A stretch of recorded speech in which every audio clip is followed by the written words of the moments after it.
The Yonko are limited to sharing the New World. That is pretty much fact, since territory outside of the New World belong to any one of them. Now they could easily get past the combat like really. Even Craig did it with a bit of luck.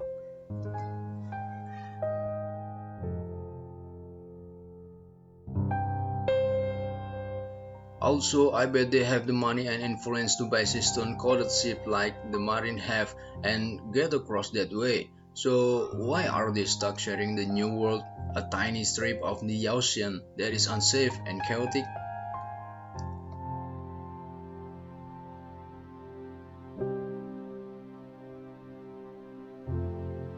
In addition, the world government seemed to ignore their crimes. Marineford was about Ace and Whitebeard.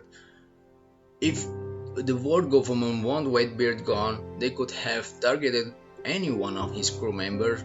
Whitebeard would have come charging in regardless.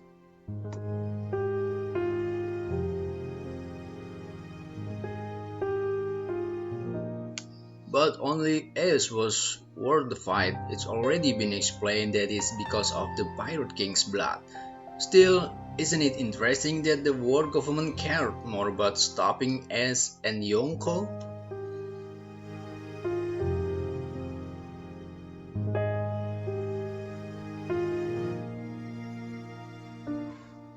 Look at Big Mom. Whole Cake Island is no secret.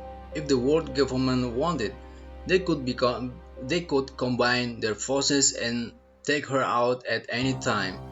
Contrast that the revolutionaries that had to have their base hidden on the legendary island for fear of being attacked. I don't believe that the revolutionaries are any weaker than a Yonko. Rather, they are tending to something no one of the Yonko have done. Take territory outside of the New World. The Yonko can get away with a lot. But notice one thing, they must be contained to the New World or restarting a war with the government and having to find a legendary island to hide on.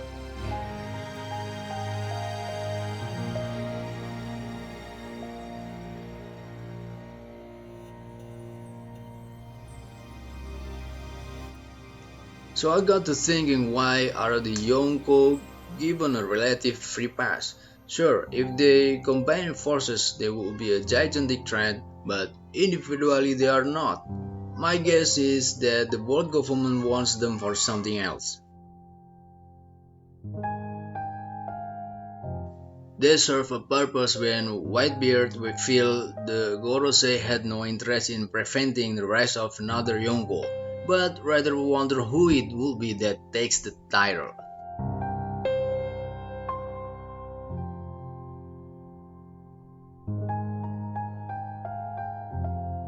Let's think logically for a second.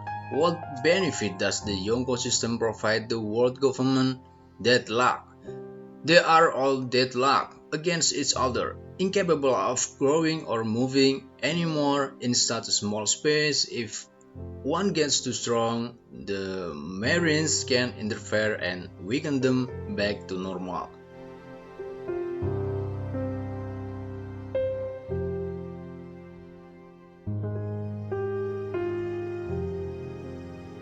If one of them attempts to take on the government directly or overstep its bound within the New World, then it's asking for war, and we already saw the likely outcome at Marineford. Without Shang stepping in, nearly every one of those pirates without a supply law would have been captured or found dead. His deadlock served a purpose: to prevent any one of them from reaching Raftel. Raftel, the Pirate King, as the New World Government, formed 8,800 years ago with one purpose: to destroy the ancient kingdom. It then spent 800 years destroying its name and history. Its purpose was never to rule the world or to establish justice. Rather, those are simply fronts, like the Marines are a front to the public, as mentioned in the meeting between Akainu and the Gorosei. The ancient kingdom is the true enemy of the world government, not the Yonko or pirates.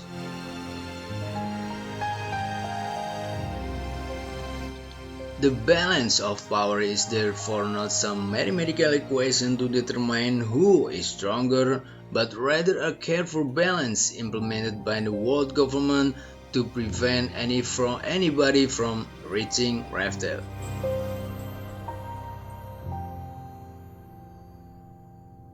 As an example, think back to Siki versus Roger back then. If Siki were to have been apprehended, then he never would have been able to attack Roger.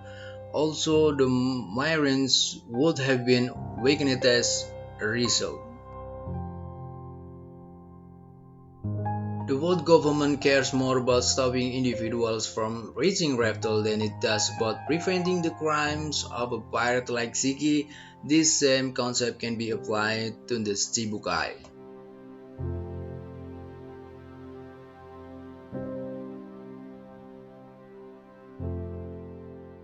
Their crimes are pardoned, so as to prevent rookie pirates from advancing into the new world, Yonko are given a free pass so long as they stay within the new world facing off against each other.